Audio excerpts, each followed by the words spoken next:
One of the other top stories of the year was the University of New Mexico's decision to cut several sports programs, including the men's soccer team. The move was designed to help the athletics department's struggling budget and bring the university more into Title IX compliance. But the community, lawmakers, and even the new governor-elect have not been shy about criticizing that decision. Head coach Jeremy Fishbein recently sat down with us for an in-depth discussion about what this last season was like for him and the athletes, and the possibility that new state leadership will mean new life for UNM men's soccer. Here with Jeremy Fishbein, head coach of the UNM men's Lobo soccer team. Thank you for being with me today. I appreciate you. So this season, knowing it's your last, I'm going to ask you the difficult question first. Knowing that this is your last season, how has that been for you? I mean, it's a tough question because I don't think you take that approach. I mean, you have to have hope and a belief that things will continue, but there's a reality in that going into the season, the university eliminated our program. So it was, man, surreal. It was, you know. I can imagine it's a surreal experience because you have this going on off the field, but on the field, you've got to focus on taking care of business on the pitch for yourself, your assistant coaches, the players. How have you all come together as a team to really focus to what your end goal is? It's an interesting one because that's, for most people, that's their initial response. Hey, your backs are against the wall, you're going to band together, it's going to be something incredible, it's going to go down in the history books. But in reality, you're dealing with 18 to 22-year-olds who deal with so much uncertainty as it is. Mm-hmm. I mean, the one thing that they could count on was, hey, we have a university where we're going to get our degree, we're going to pursue our soccer dreams, and we have a coaching staff that's going to look after us, and we're in a safe environment. And when that's taken away, I think it's unrealistic to think that they're going to be able to perform at their best. And so what's your message been? Because as a coach, we hear it a lot of times when we look at sports, particularly college sports. You're going into kids' homes as high school players, sometimes middle school, and you're convincing their parents and this student athlete to come to your program, not only to play for you, but you're going to guide them in life. What has your message been to these young men, 18 to 22, who are going through this really tumultuous time? Man, that's a great question. I mean, the message is it's going to be one heck of a learning experience, and an uncomfortable one, and an unpleasant one. And the hope being that several years down the road, upon reflection, you know, that you'll take some positives and it will be educational. Yeah. But it's naive to think that there's many positives, especially immediately, to be taken from it. I mean, this is these guys' passion. They came to the University of New Mexico, and you hate to say it that they came to play sports, but the reality is that's why they chose our institution over others. Mm-hmm. And to have that taken away was pretty tough on these guys. And that saying pretty tough is an understatement. I don't even know how to describe it.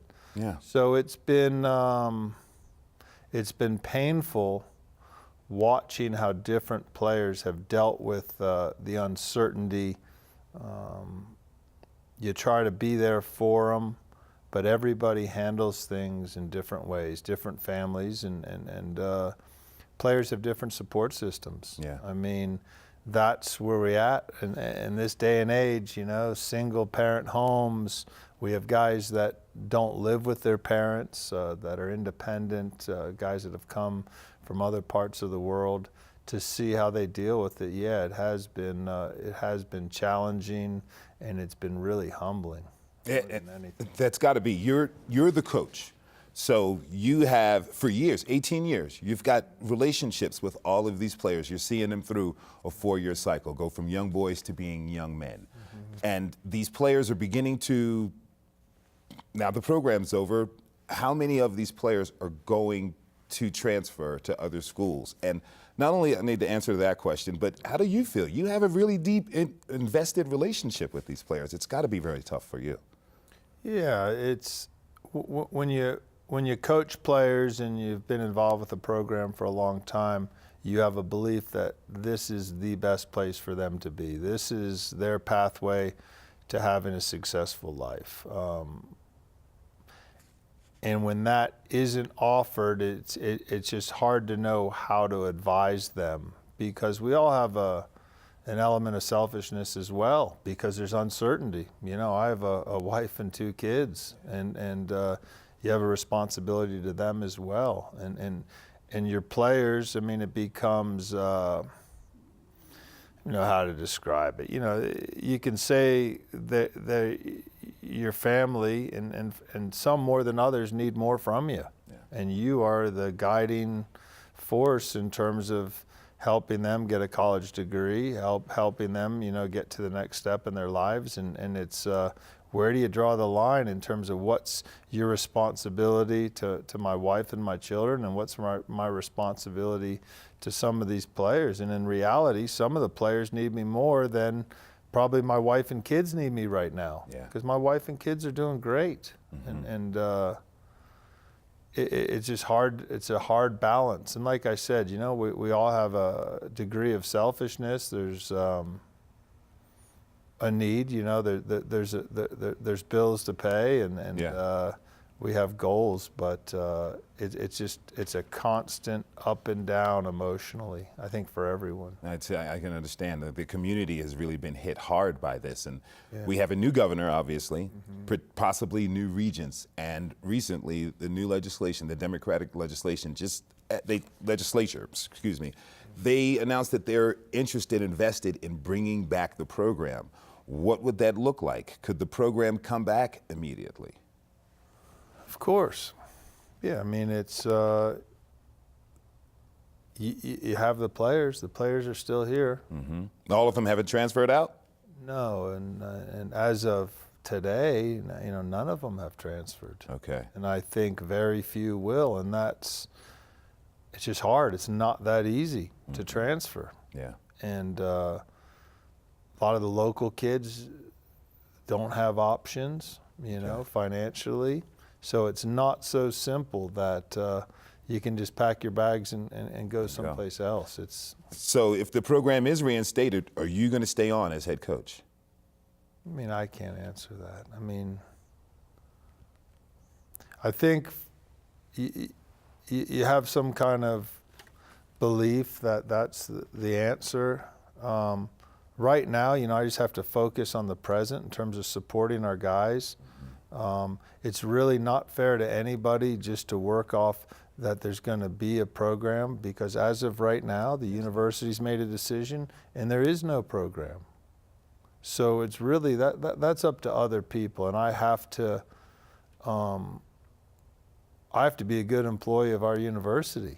Okay. You know, it's a fine line that you're walking, and the things that I can control is be great to our players every day, help guide them, give them advice, try to allow them to choose a pathway that I think, based on my experience over many years of coaching, is going to lead to success. And I have to leave the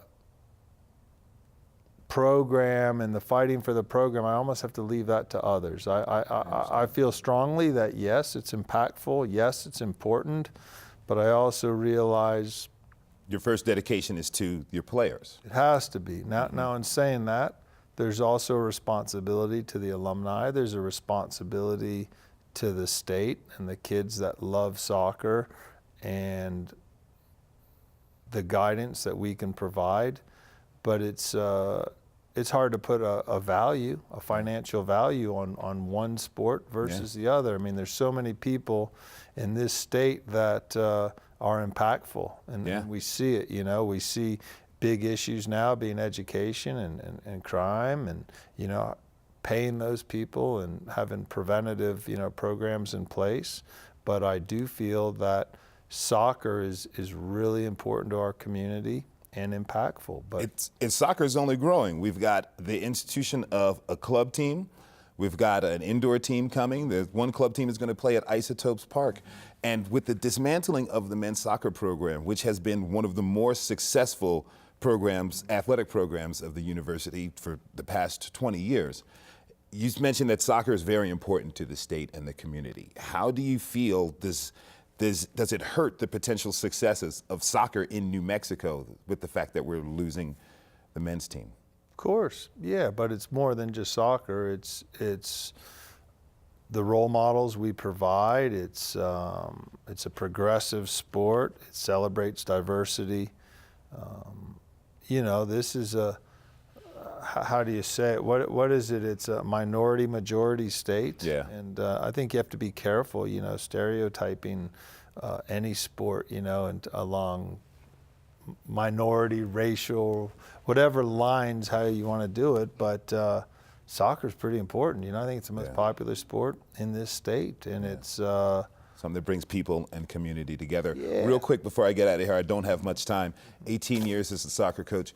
What has been, briefly, one of the most memorable moments? Was it the Final Four appearance in 13?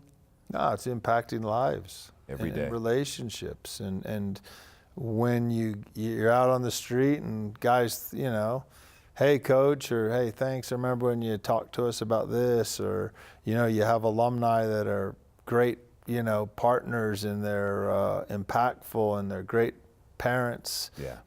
To feel a part of that's the most beautiful thing about this job, and just loving the state of New Mexico and being so blessed to be involved, I keep saying impactful, but it's just such a blessing to be able to have a voice and be involved with kids from all different walks of life. And that, to me, has been the beauty of it. And that's something that, in whatever I do, you never want to give up that. You want to make the world a better place. You want to celebrate diversity. You want to create hope, and you want to help create pathways for kids to have wonderful lives. Excellent. I want to thank you so much. Yeah. Coach Jeremy Fishbein, thanks for coming on. Thanks. You're the kind of Pleasure. coach I would have loved Pleasure. to have played for.